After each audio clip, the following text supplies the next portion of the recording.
This is Killer Innovations, a show about ideas, creativity, and how you can innovate. Welcome to the Innovator's Garage, where you learn to create your next game-changing killer innovation. Welcome to this week's Killer Innovations. I'm your host, Phil McKinney. We are back here in the studio.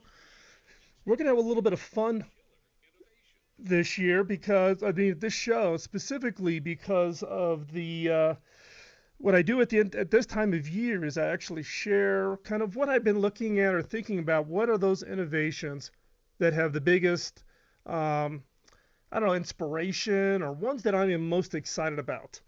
So I've collected up this list of innovations that I want to share with you on today's show. Now, these are all things that are going to have, broader impact, things that are kind of outside of the mainstream. Now, over my 25-year history in the innovation world or career, I've spent a lot of time, tracking those innovations that become wildly successful, and then those that just become, total duds that actually, go nose down. Now, I could sit here and share with you the innovations that I've worked on that ended up, going nose down in the dirt.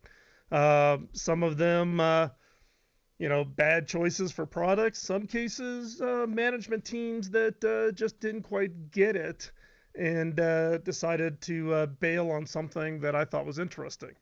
If you go back through my more recent history when I was CTO at HP, I'm sure you could find lots of those kinds of innovations where they were both successful and one's not so successful. And that's part of the I don't know what's called the fun or the excitement in the innovation space, but it is about how to have the guts to try, do that experimentation, and be willing to fail.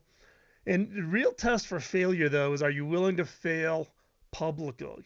Are you willing to go out there and go big and bold about what your idea is, and then just have the whole thing just, literally crater right on top of you?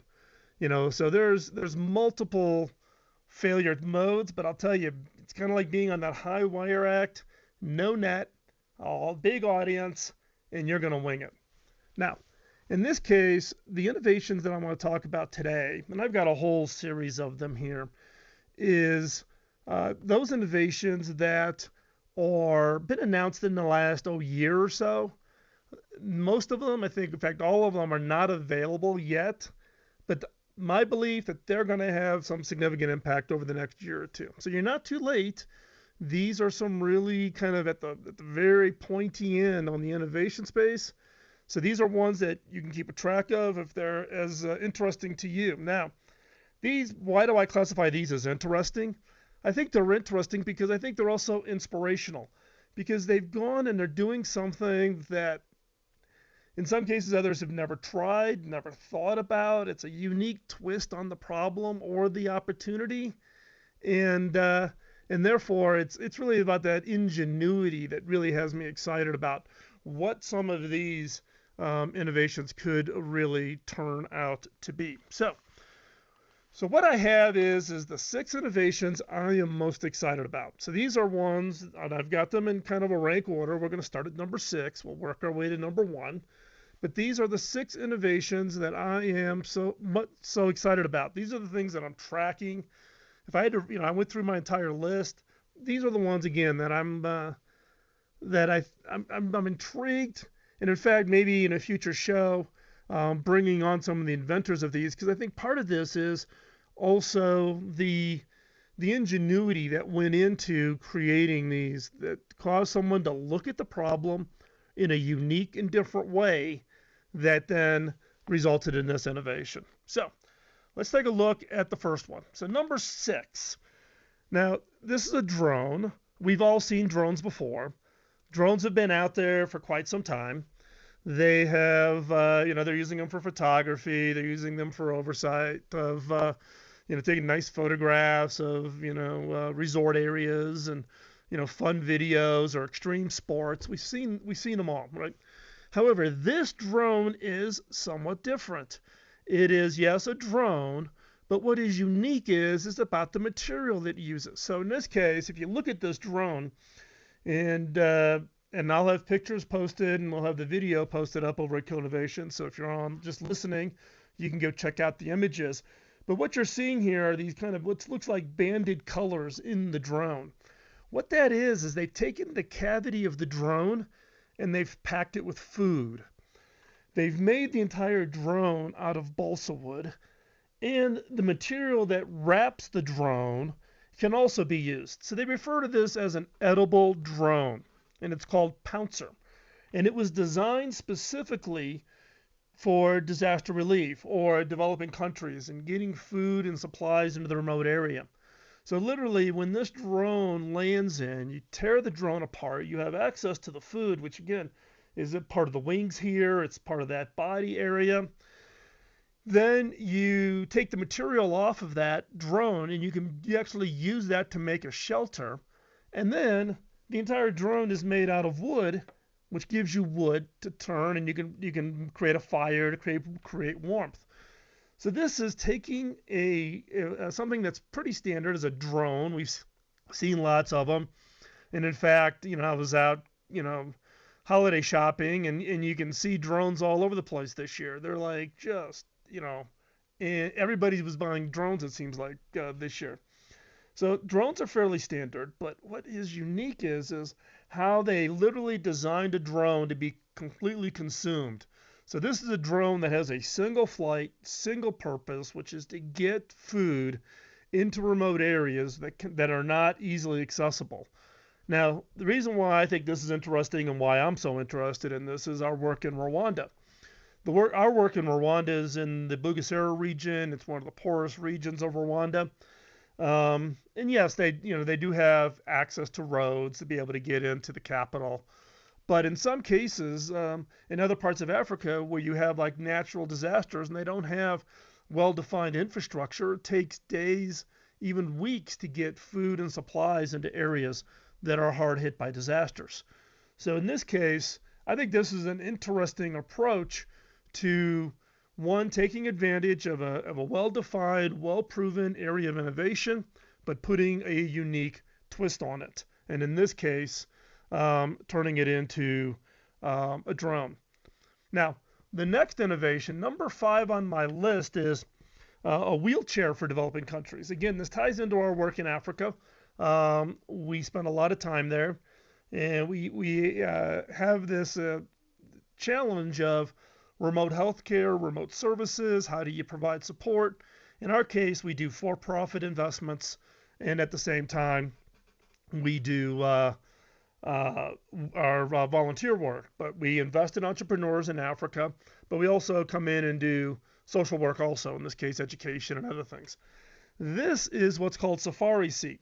It actually uses standard bicycle parts. So everything in this device actually is built off of standard bicycle parts. And why is that so important? It's important because bicycles is the primary means of transportation in many developing countries. Even out in the remote villages where we operate, there's a little bike shop, a guy who repairs bikes, takes old bikes, chops them up, puts them back together again. So this is something that's well known, well understood, and well utilized. So in this case, Safari Seat takes this concept of taking standard bicycle parts such that it's very local maintenance. One of the challenges when innovating in developing countries is around this whole challenge of maintenance. There's a lot of people who want to do really great work that come in, they drop in these very elegant, sophisticated innovations into these developing areas. And then when they leave, that technology, that innovation, that solution may last for a year or two, but then as soon as it breaks, it gets pushed to the side because there's no access to parts, there's no access to people to repair it. You drive around in some of these areas and you literally just see buildings full of, quote, old technology or new innovations that are broken that get shoved into these, warehouses. They can't be fixed, there's no spare parts. And the people who bought them, sent them over there meaning all good things, don't understand or don't appreciate the real challenges as far as really getting in there to make sure that the innovations you deliver are sustainable, can support the activities over an extended period of time. So these are the first two. So, number 6 is the drone. So this is the drone. Its name is Pouncer for emergencies. And then Safari Seat, which is a wheelchair using at-hand parts in order to solve the needs of special needs people being able to mobility to get around. So when we come back, we're going to pick up at number 4. We're going to get through all 6 here in today's show. These are the innovations that I find most interesting. So stay right where you're at. We will be right back.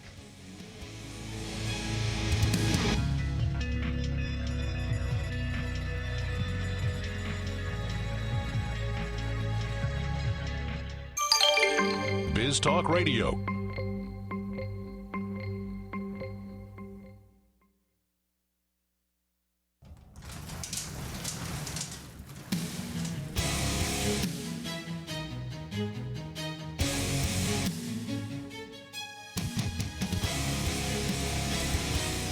This is Killer Innovations, a show about ideas, creativity, and how you can innovate.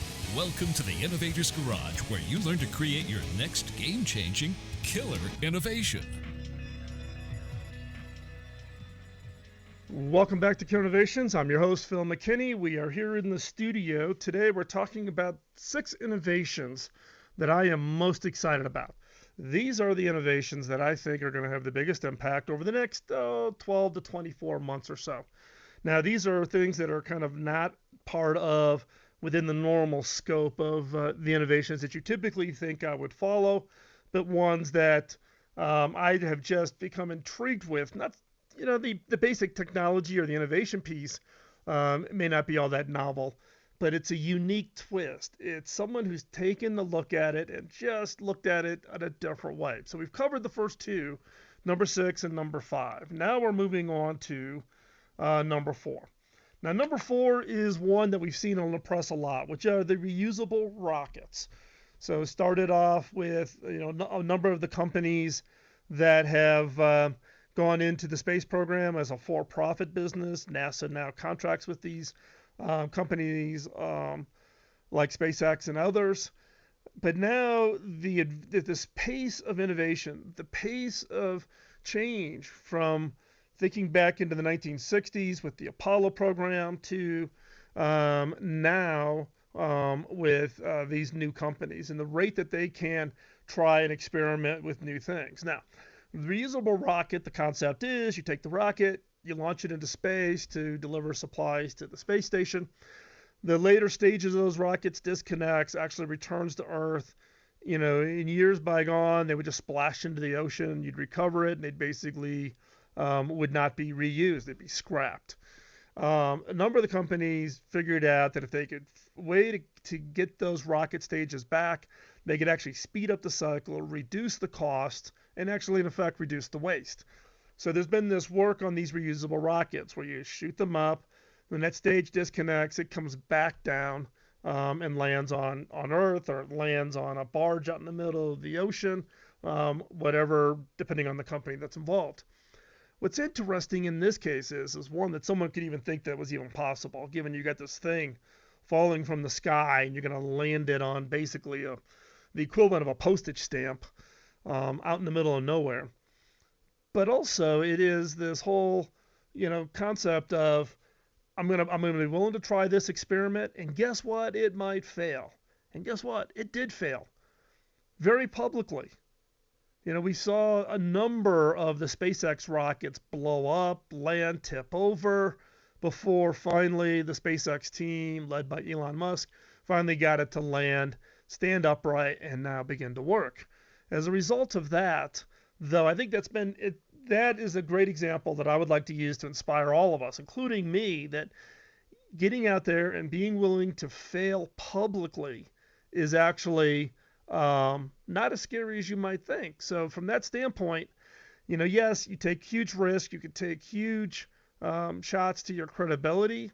And yes, some people, okay, Elon's unique. He's not, he's not you or me. He's Teflon. He's made his billions, But trust me, Elon and everybody, they have an ego. They want to prove themselves. They don't like taking the hits. But it's also a sign when you're really, really committed to the innovation in the form that you actually are going to get out there and try it and be willing to fail. And when it fails, not to give up. You're still committed. You believe it to your core that this is going to work. And then as a result of that, you get out there and you keep trying. So number 4 on my list this year is the reusable rockets and the inspiration that it provides, and the fact that yes, it's working. It has reduced the cost. It speeds up the cycle of being able to get more rockets up there to serve the space station, but also as a stage for us to do deep space exploration. And I am a big fan of space and space exploration. If you look at the technologies and innovations that we have around us each and every day, that's a result of the space program. But also the fact that the leaders of these companies were willing to do this in a very open, very public way. They have to. They can't hide those. And knowing that it could fail and they could get the public, backlash of trying something and having it not work publicly. So, number 4, the reusable rockets. Number 3, robots. Now, these are not robots that you think about from the standpoint of the mechanicals are going to shake your hand or cook you food or whatever. These bots are really about artificial intelligence and being able to engage in a conversation with customers. Now, we're seeing these come online with customer service kinds of applications. This being where you may want to talk to a customer service rep. One's not available, but the common questions and common challenges are things that anybody, or you can pretty much figure it out over time. So in this case, this particular bot is based off of a company that says do not pay. Now, this bot is basically a bot of an attorney. Yeah. No attorney jokes. I'm not going to go there, but I'm sure we can all think up a number of attorney jokes based on this. But this particular robot attorney called Do Not Pay, it really is about helping people deal with legal issues. And this started off with people who were being evicted or rent disputes with landlords, but now it's gone into a number of different areas. In this example that I'm showing here, this is one around traffic tickets. So this particular bot, the person says, hey, I got a parking ticket. The bot responds and says, ask a basic simple question. And then we get down to, hey, was your car stolen? The person responds that yes. And the bot says, okay, I'll be able to help you appeal this ticket. And then it automatically generates the appeal process for that particular locale for that person. So I think, this is just being one example of bots that I think are going to become pretty widespread. It's still in the very early stages of this, but I think it's going to get to the point where it's going to be very hard for you to tell when you're interacting with a bot versus when you're in a chat discussion with a customer service rep or some other area. So get prepared. You're going to be spending a lot more time talking to bot than you ever have so far in your career. Just get used to it. And in some cases, because the bot never sleeps, they can run as many bots as possible so you never get stuck in a queue. This could help address or improve things such as customer care or getting advice or understanding your rights, in this case with Do Not Pay bot, which is basically the attorney bot here. So I think bots and artificial intelligence and big data all are going to get wrapped up in it. I think the one that's going to touch the most of us are going to be these bots. These are the things that we're going to be engaging with over the next year, and it's just going to become pretty much the standard process. So we're going to take another quick commercial break, and when we come back, we're going to pick up at number 2 of the 6 innovations that I am most excited about. So don't go anywhere. I'll be right back. You're listening to Killer Innovations on the BizTalk Radio Network.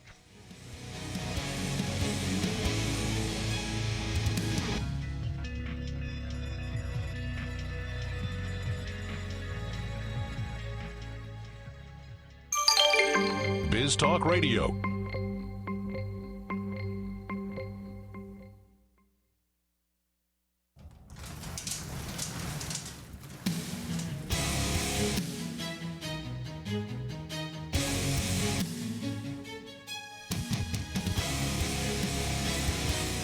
This is Killer Innovations, a show about ideas, creativity, and how you can innovate. Welcome to the Innovator's Garage, where you learn to create your next game-changing killer innovation.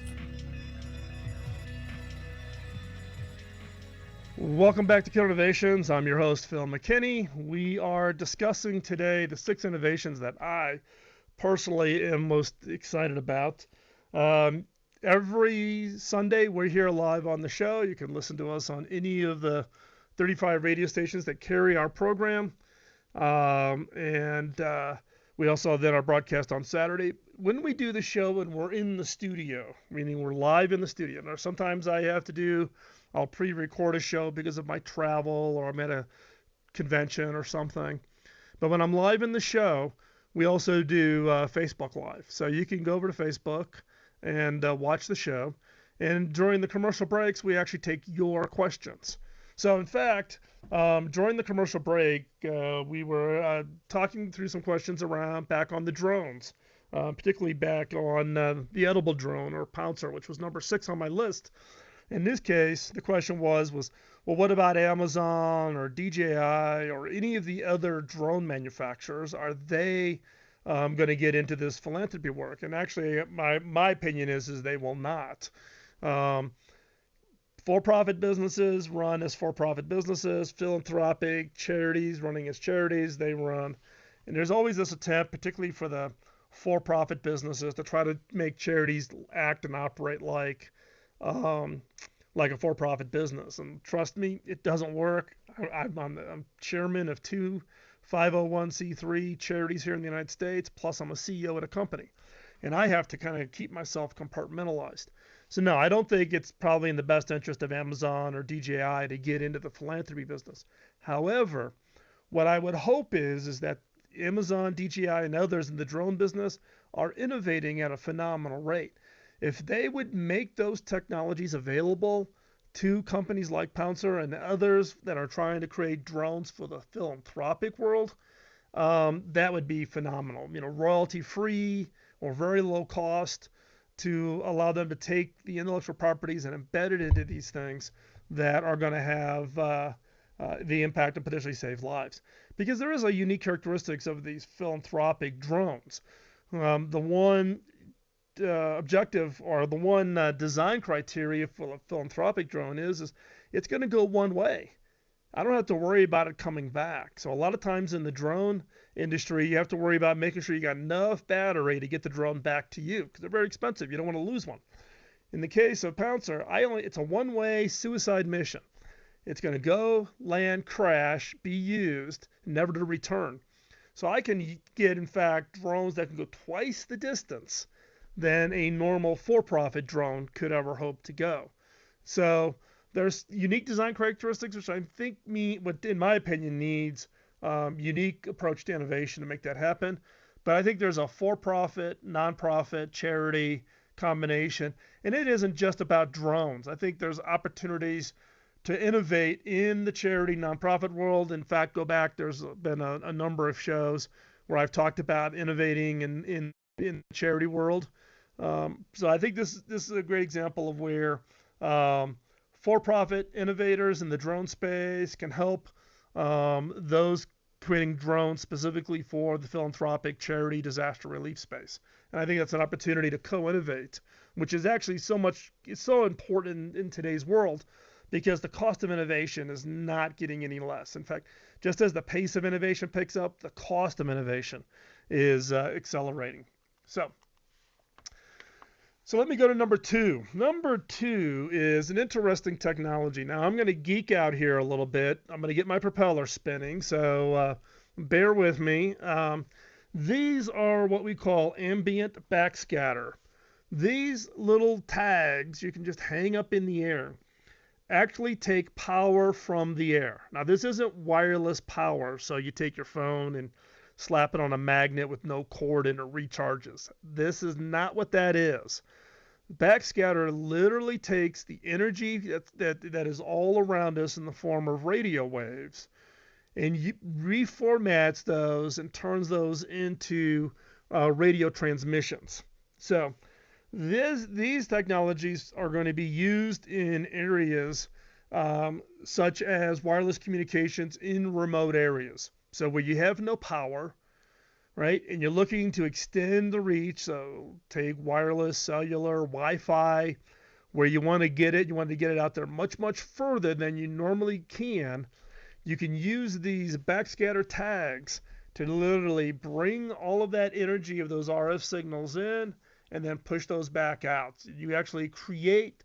You're creating radio waves from other radio waves is the best way I can describe it. Now, the company that particularly has developed these tags is a company called Jiva Wireless. Have won. Let me get this right. Oh, they're in a Phase 1 SBIR, Small Business Innovation Research Grant, which is awarded here by the U.S. government. So, SBIR puts out requests for general technology areas. You submit a proposal, and then the Small Business Innovation Research Grant actually helps fund it, and it's funded in phases, is how an SBIR grant is done. So these guys are in Phase 1 and have an SBIR grant, or at least the information I have here. They may be further down. But they can communicate, they can generate, using this backscatter methodology, 10,000 times less power. Get that right. 10,000 times less power than current technologies for cellular, Wi-Fi, Zigbee, Bluetooth, whatever. And I think this is just kind of the cornerstone piece on what is it from the standpoint of where backscatter could be used. Because now if you can capture this and you're getting a little bit of efficiency, if you improve these backscatter tags, could you take energy that just naturally gets, we're doing that in effect from sunlight. Sunlight is a wave source of information energy being transmitted. Solar panels pick them up. Backscatter is a way to take other kinds of signals, not solar, turn them into something. As we start to crack the nut on some of these kinds of interesting technologies, I think we're somewhat ignorant on how much energy is actually just naturally around us on any given day. And so I think this one is really interesting. These, like I said, they're in Phase 1 of an SBIR research grant. But I think these are going to be some pretty interesting technologies around what is going to be possible. And think about it from the context of Moore's Law, right? Moore's Law says that we can improve CPU performance, doubling it every 18 to 24 months, right? So it has this doubling effect, or Moore's Law. So, and today now you've got more power in your cell phone than the total computing power that put man on the moon with Apollo 11 in 1969. So apply that to backscatter. You think about, okay, they're just getting a little bit of energy out of it, but let's say they double it in a year, and then they double it in a year again. And then they double it in a year again.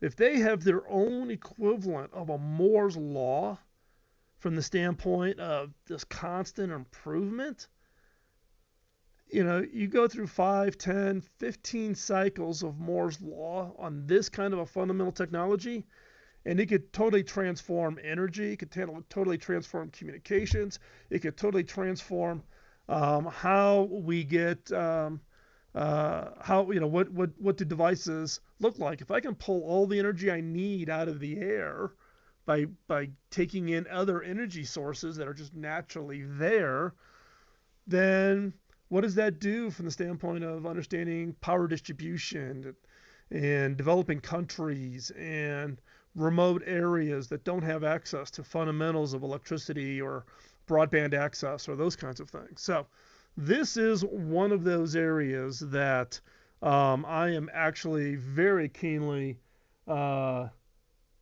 interested in.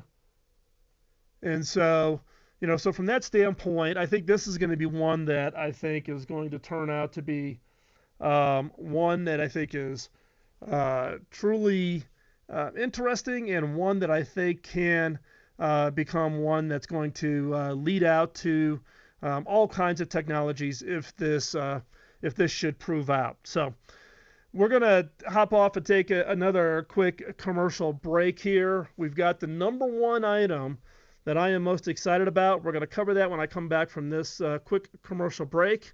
And then we're going to talk about what some of our plans are coming up for episode 13, which is, or not episode 13, season 13, which we start in the March timeframe. So you're not going to want to go anywhere. You're going to want to stay right where you're at, right there. And when we come back, we're going to pick up what is that number one innovation that I am most excited of. So stay right there. We'll be right back.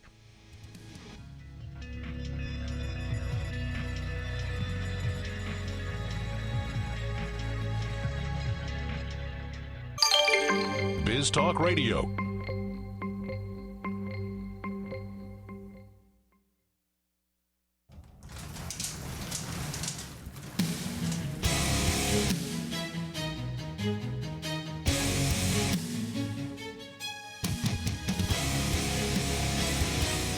This is Killer Innovations, a show about ideas, creativity, and how you can innovate. Welcome to the Innovator's Garage, where you learn to create your next game-changing killer innovation. Welcome back to Killer Innovations. I'm your host, Phil McKinney. Before we hop in and wrap up the number one innovation that I'm most excited about, I do want to give an acknowledgement to the sponsor of our show. The sponsor for Killer Innovations is Zoom. If you're not familiar with Zoom, Zoom is a video collaboration technology that delivers unbelievable video quality, unbelievable audio quality, great collaboration technologies. And how do I know this? I've been using it for over a year. Not only do we use it here in the studio, so when we have guests who appear on the monitors here and we do the interviews, they all connect by Zoom, and they've been doing that for over a year. But in my day job, we've actually now deployed Zoom throughout all of our sites. And it allowed our team to become much more productive. And in fact, if you look and track the number of video hours now spent between teams that are remote, it is just off the chart. And why is this the case? Why is Zoom so much better? Well, in my mind, I've used all of them out there, all the video collaboration technologies out there. And Zoom is the first one that doesn't suck. So, and I'm not the only one, right? Gartner just recently put them in the Magic Quadrant.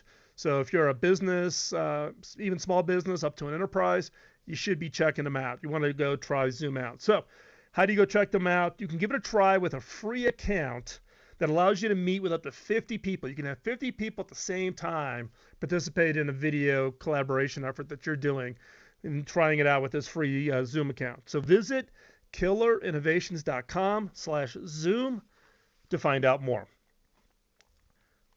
So, what is the number one innovation that I am most excited about? Now, you're all probably sitting at the edge of your seat. You're all wondering what it is, right? It's actually whatever innovation you're excited about. Now, you're going to say, oh, that's a letdown, Phil. I was expecting something really intriguing, really exciting. And I'll do a future show on a couple of the ones that I'm really excited about. But this is teeing up the fact that you all see a lot of innovations, whatever your job is. You know, we have listeners who are involved in consumer packaged retail. We have listeners that are on the show of medical. We have listeners of the show that are Silicon Valley. We have listeners of the show who are in philanthropic, nonprofit, trying to innovate in their particular area. It's whatever innovations you find important. Now, what I'm interested in doing, though, is hearing what is the one innovation that you are most excited about. What is that killer innovation, that idea, or that innovation that's out there? It doesn't have to come from you. It can be something you read about. It could be something that you're tracking. And in some cases, it may be something you wish you had, but you don't have yet. And what I want you to do is to share that with not only with me, but the listeners of the show. So here's what we're going to do. We're going to tie this in to the celebration for season 13. So in March of this year, we will be transitioning into season 13. Yes, we've been doing this show coming 12 years going into season 13. We're now, I think, someone has claimed that we're like one of the longest continuously produced podcasts in the history of podcasting. So I don't know if that's a good thing or a bad thing. It started off as an experiment. Talk about public failing because, you choke, you have a snafu in the middle of a show. We're live on radio, so there's no mulligans, there's no do-overs. But I love doing the show. I love engaging with you on getting your questions, getting your emails. So here's your opportunity. In celebration of season 13, for the month of January and February here of 2017. So if you're listening in within January, February of 2017, you can participate in this competition. If you're listening to this later on, months, years later, sorry, competition's already over. But here's the competition. The competition is go out and share what is that killer innovation that you are most excited about. Post it over on Twitter, post it on Facebook. Make sure you like us, Phil McKinney on Twitter, like Phil McKinney fan on Facebook. You can just go to Killer Innovations and click the social media buttons up at the top, and so that way it's easier for us to find your postings. And then post the innovation that you are most excited about. Now it can be 1, 2, 3, 10. The number of your postings is limited by how much. Don't do repeats. Post your idea once and then post a different one, the one that you're excited about. And just give a little bit of a blurb on why you're excited about it.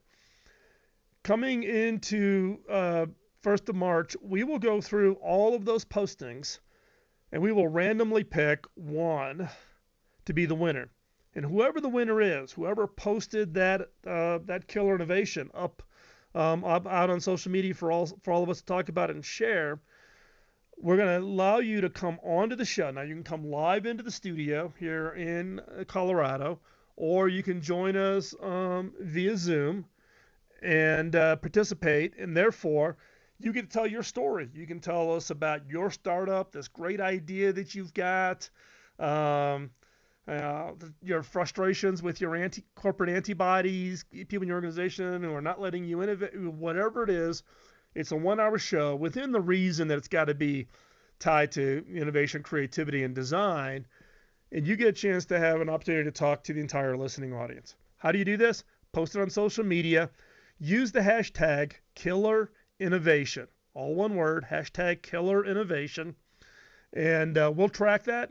And for those that I find pretty intriguing, I'll comment on them and share them out to our entire listener base. But here's your opportunity to tell your innovation story to a global audience of this show. So I'm looking forward to seeing those innovations that you are most excited and interested about, and to share those with the entire listening audience here at Killer Innovation. So again, find those innovations that you're most excited about, post them out on social media. You can post them Facebook, Twitter, Instagram, LinkedIn, whichever ones you're most interested in. Follow us on those areas, on each of those social media, so that way I can find it more easily. Use the hashtag Killer Innovation. Post an image, post a video, whatever it is. Share with us what you think you're the number one most interested in intriguing innovation should be. And so with that, we're going to wrap up this week's show.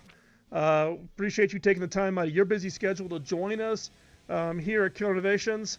And look forward to seeing what innovations you're most excited about. You're listening to Killer Innovations on the BizTalk Radio Network.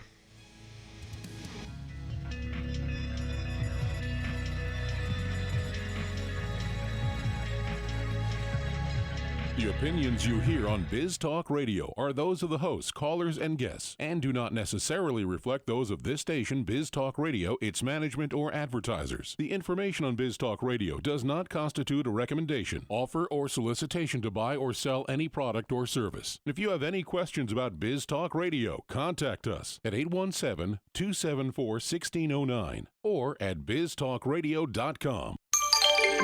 Biz Talk Radio. Autism. 1 out of every 68 children in America are impacted across every race, ethnicity, and socioeconomic group. If you aren't directly affected, someone you know is. Today's world doesn't support those on the autism spectrum. It needs hacking for us to truly welcome those who think and create differently than ourselves. We're Hacking Autism, a nonprofit charity with a mission to hack therapy, technologies, and career opportunities that improve the personal and professional lives of people on the autism spectrum. We believe that everyone can play a role in supporting those on the autism spectrum so that they can show their unique talents and abilities in this fast-paced world.